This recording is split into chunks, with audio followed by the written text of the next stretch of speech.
Hello friend, subscribe to our channel.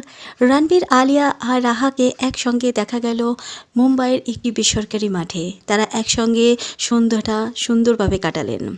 Ranbir আর রাহা দুজনে একসঙ্গে খেলা করছিলেন। আলিয়াকে দেখা গেল টেনিস কোর্টের ভেতরে সে খেলছে।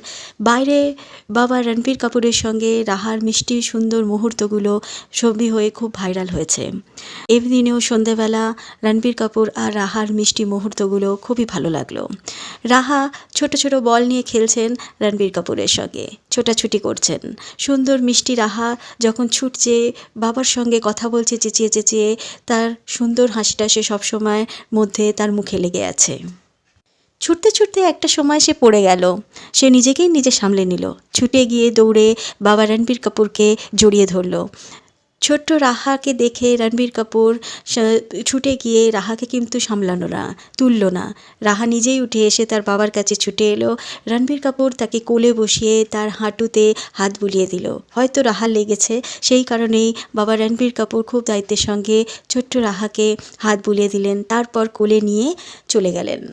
মিষ্টি রাহার পরনে ছিল সাদা রঙের শার্ট, সাদা রঙের প্যান্ট। তাকে দেখতে ভারী মিষ্টি লাগছিল।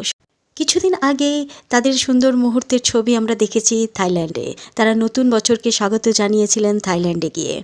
থাইল্যান্ডের বিভিন্ন ছবি, বিভিন্ন মুহূর্তগুলো সোশ্যাল মিডিয়ায় খুবই ভাইরাল হয়েছে। এমন রণবীর, আলিয়া ব্যস্ত হওয়া সত্ত্বেও তার মেয়ে রাহাকে অনেকটা সময় দেন। যখনই তারা সময় পান তখনই তারা তার সঙ্গে সময় কাটান, সুন্দর সুন্দর মুহূর্ত কাটানোর চেষ্টা করেন। ভিডিওটা ভালো লাগলে একটা সাবস্ক্রাইব করে দেবেন। ততক্ষণের জন্য টাটা।